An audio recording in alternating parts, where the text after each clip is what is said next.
Good morning and welcome to the Core Connection. I'm Mira Rubin here with you on Enlightened World Network. And today's topic is the voice in your head.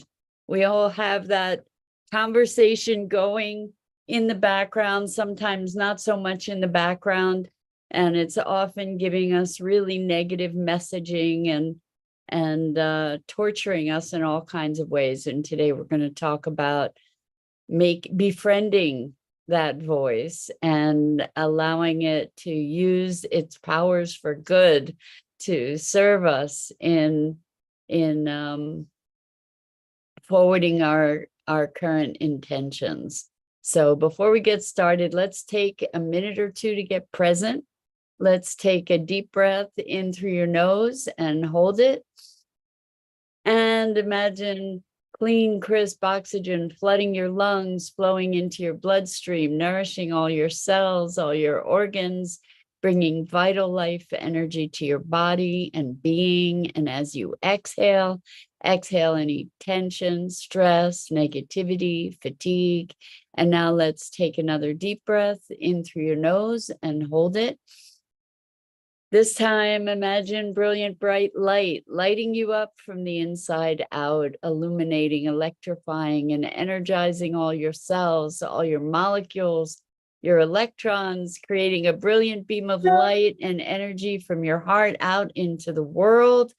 And as you exhale, exhale any remaining tension, stress, negativity, fatigue. And now let's press our palms together. Vigorously rub your palms together. Feel the friction, the temperature, the motion, the pressure, all those sensations, including the tickling and tingling when you stop, and allow all those sensations to bring you present right here, right now, into this remarkable physical form that enables you to experience life. Welcome, welcome, welcome. Good morning, Rosalind. Welcome. Welcome to everybody who's joining us. We had a technical issue yesterday, but we're back. And today's topic is the voice in your head. So for most of us, the voice in our head is giving us negative messaging. Good morning, Kimberly. Welcome. So good to have you here with us. Is telling us we're not good enough, don't even bother, what's wrong with you, all kinds of negative messaging. And these voices can be voices from our past. The thing is that originally, what if we entertain the possibility that that voice actually had a positive intention, even if it's somewhat malignant at this point in our lives? What if that voice, for instance, was trying to keep you safe? So for instance, as a kid growing up in a traumatic environment, perhaps it was really a matter of survival to keep your mouth shut, to be quiet, to make yourself small, to hide, to make yourself invisible. And that was how you stayed safe, because it was a dangerous environment. And if you were seen, you could get hurt or worse. And so that voice learned to keep you small for your own survival.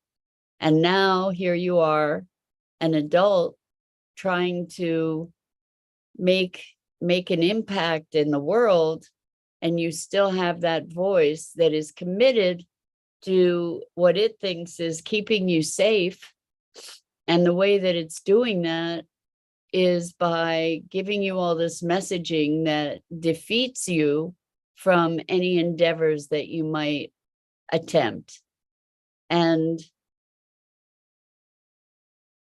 we don't typically, first of all, we don't typically recognize that voice. It's kind of background noise that we don't even notice. It's just there conditioning us and programming us ongoingly, for one. But when we do kind of turn up the volume or redirect our focus so that we gain awareness of this voice, usually it's pretty negative, and what we don't typically do is engage with it in dialogue and recognize it as something that is here to serve us.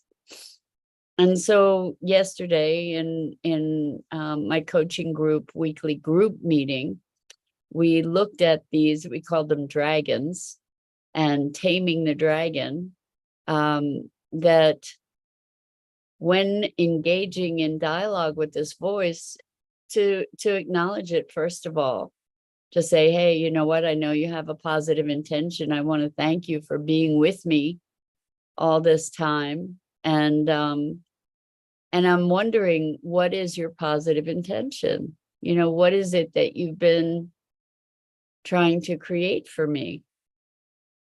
And because these voices have a lot of power in our lives.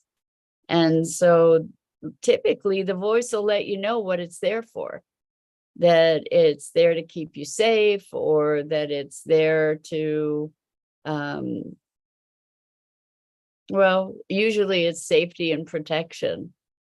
And then we get to enroll that voice in supporting us and saying, hey, you know what? That was great for when I was a kid. That was great for when I didn't have any power in the world. And now I do, or I have the capability for it. And so this is a different time that's calling for a different strategy. Are you up for it? You know, are you willing to sort of retool things a bit to better support me in my current circumstance and with my current intentions in life? So many of us have this hiding that has been cultivated over a lifetime. And this voice is pretty powerful, pretty effective. And if we can collaborate with it, if we can enroll it in our highest interests, then it can be pretty resourceful in generating new ways of communicating and keeping you safe. You know, it's like that there can be an ongoing dialogue with this voice. The thing that makes it despotic in our lives is that it's usually unrecognized. It's usually not present in our conscious awareness, and it's kind of run amok because it hasn't had the opportunity to recalibrate to current demands. And so the invitation today is to listen to whatever that undercurrent kind of droning narrative is, and to bring it present in your awareness and to dialogue with that, because it's coming from an intelligence. It may seem it is on automatic pilot at this point, but there's an intelligence underlying it that is your intelligence that maybe just kind of got off course a bit. And if it's reconnected to its intention, then there's generally a willingness for it to recalibrate. And what a powerful ally, you know, because this voice can be such a powerful opposition to us. It can be an equally empowering ally. And so there's a world of potential available to us in creating that connection, in creating that dialogue. So it was very interesting with one person yesterday. They were engaged in well, this voice was really berating it and berating her and making her feel like an utter fool for having hope, and trying to remove the hope, and making her numb, because that was a way to avoid the pain of dashed hope, or hope denied, or hope frustrated. And it was so powerful to see her move into a place where this was really, really interesting, where the context for hope expanded beyond a single lifetime. It was so fascinating, actually. And this wasn't just a clear-cut voice in her head, but it did result in part of her shutting herself down. It wasn't necessarily a voice, but a behavior, shutting herself down to protect her from the prospect of hope defeated. And she shared this magnificent process. It was this journey where into multiple lifetimes with deep, deep suffering. And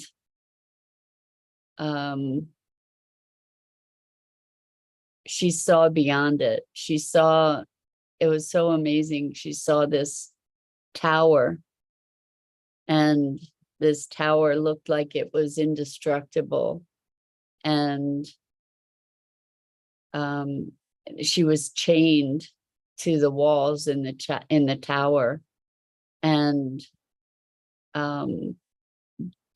died in that tower, chained to the walls, and her bones became part of compost that was on the ground. And from that compost, it was this really, really rich soil, and it was like centuries of painful suffering and death and all of that was going into this compost that was rich and vital and alive. And there were bugs and worms, and eventually, over centuries, life sprouted forth, and there were roots, and they put their very fine threaded roots in through the bricks or the stone of the tower. And while it wasn't visible from the outside, the tower looked like it was solid and strong, but these roots were growing and expanding, and eventually they were going to collapse the tower. And it was a certain outcome. And so that was the hope, like knowing that it's not empty hope, that those roots are there and they're growing. And even if other people don't see them, they are working to collapse and crumble that tower.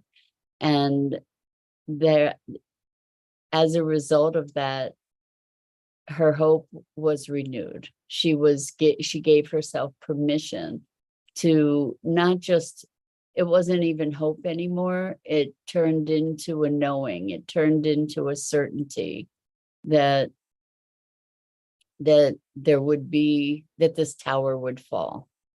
And so this is the kind of transformation of that voice, of those patterns, of those behaviors that are available to us.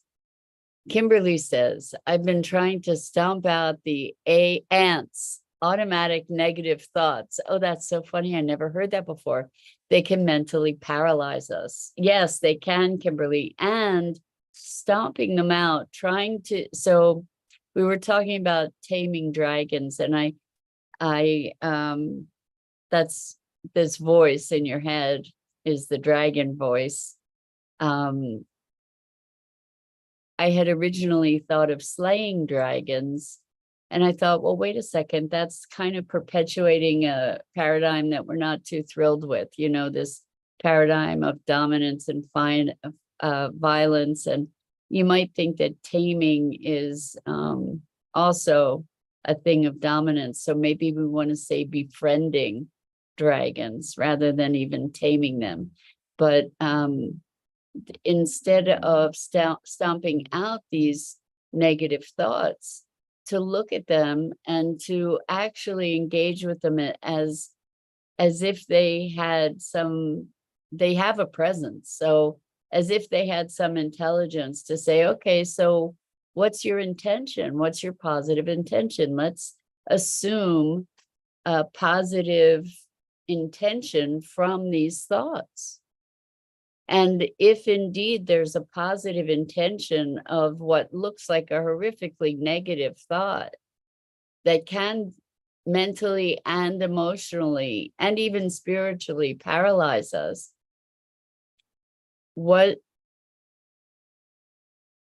are they up to? What's the positive intention? And when we ask about that, we're likely to get a response. You know, so if it's paralyzing, maybe the way that it's trying to keep you safe is by holding you still, keeping things the same, because at least as they are, it's manageable.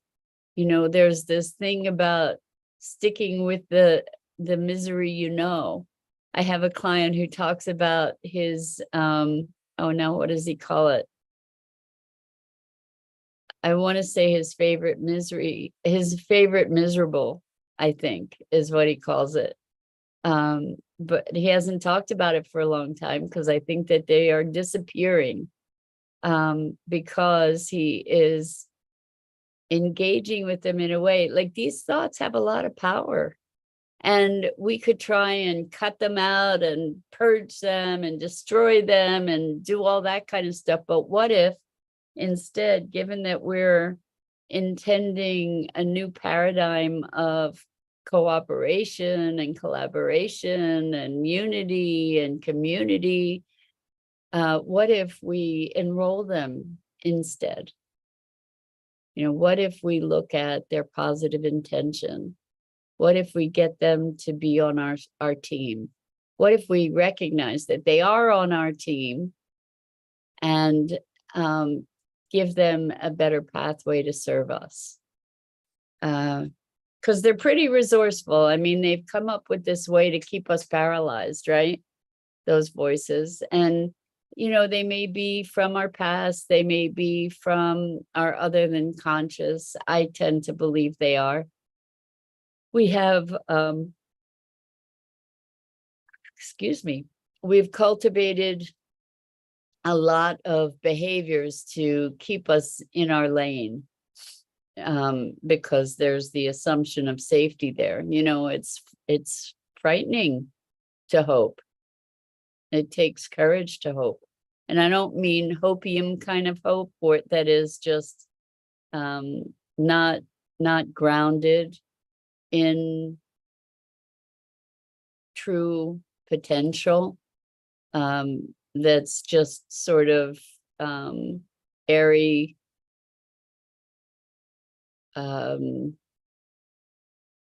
insubstantial hope. I mean, hope that can be inspiring action. I guess not passive hope is what I'm saying, but an active, engaged sort of hope for potential. So, but it can be frightening. It can be frightening to dream. Why? Because what happens if that dream doesn't come true? You know, it can be frightening to love, because what happens if things in the relationship don't work out? What happens if someone or some being that you're connected to dies, and then it's heartbreaking? And what happens if there's a loss? And so to risk yourself, to create that vulnerability, hoping for something, there's a deep vulnerability to that, right? Believing in something has a deep vulnerability to it. So Kimberly says, I can put this to use. Thank you for the awareness. Excellent, Kimberly. I'm curious to know how it works for you. It's very different perspective, right? Because we're always trying to fix things. And coming from a notion, a place of unity and oneness and connection, rather than exiling these parts of ourselves and trying to keep them at bay, it's exhausting. It's exhausting to be ever vigilant, to be in these places of defense all the time, to be trying to ward off all these influences that impact us. Instead, we have the ability to bring ourselves forth in a greater way and create an alignment with these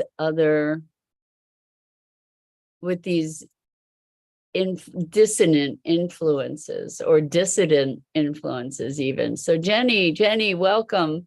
Thank you. Jenny says, I'm grateful you are okay in your second chance. I watched it yesterday. So it was actually from the day before, because yesterday I didn't get to go live. But Jenny, thank you so much. For those of you who didn't catch the I guess it was Tuesday's show on Monday night, not Monday night. I'm so confused. On Sunday night, I had a, oh my gosh, no, it was Tuesday night. Sorry, I get in that loop and I have to figure it out. I don't know if you have that too. It's like, oh, it's laser focus, can't let go until you figure it out.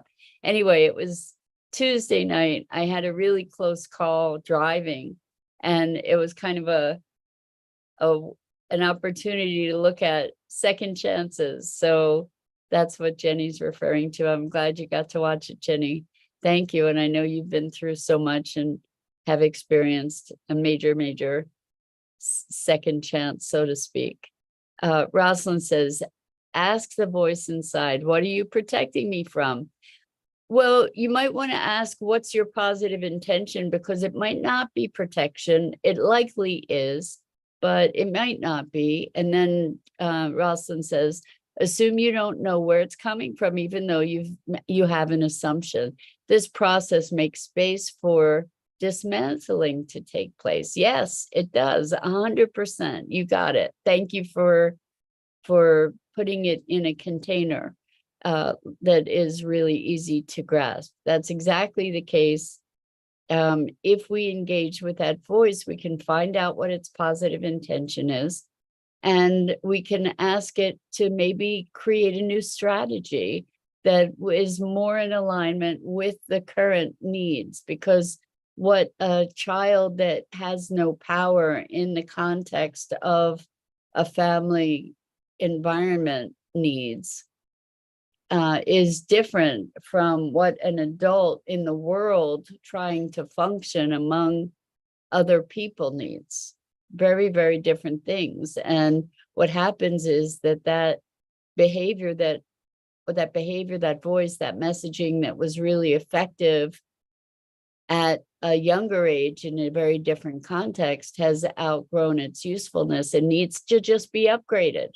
It's like upgrading the software, right? So Jenny says, last week when I asked for prayers that morning, I got an Easter Seals advocate and they took me as a client. Jenny, I am getting chills. Ooh, congratulations. That's just so beautiful. Jenny says, I'm asking for your prayers again. I meet with advocate today with my deadline the 16th. So you have our prayers, Jenny. And thank you for sharing the outcome with the prayers that were given. It's the power of prayer is remarkable. And I see it as the power of focused intention. We can call it prayer, we can call it intention, whatever we're calling it, it's powerful. We can, focused intention happens through prayer, through meditation, through directed intention. So Jenny says, I agree with you on that upgrade thinking. Yeah, it's like upgrading the software, for these messages and behaviors that have become automated, and it's just sometimes they need updating, and they're generally very accommodating in that update. So Jenny says, I was absolutely grateful. Well, that's beautiful, Jenny. It's a beautiful cycle, the gift of that intention and those prayers. And I just invite you, Jenny, even in the hardships you've experienced, to recognize this as another confirmation that the universe has your back, even though it doesn't always look like it. Even the hardships that we go through, they're serving us in their way, and we may or may not ever get to see it consciously. We may not ever have awareness of it, but that's my hypothesis anyway, and I see it bearing fruit. So that's it for today. I invite you to have the conversation with that voice in your head. Find out what its intention is, and help it to align. And we too have the intention that this will be approved for you, Jenny. Thank you, everybody. That's it for today. I'm Mira Rubin. This is the Core Connection, and I go live here each weekday morning at 9 a.m. Eastern on the Enlightened World Network Facebook page and YouTube channel. And I invite you to check out the other awesome programming on Enlightened World Network and Enlightened World Living. And until next time, so much appreciation and so much love.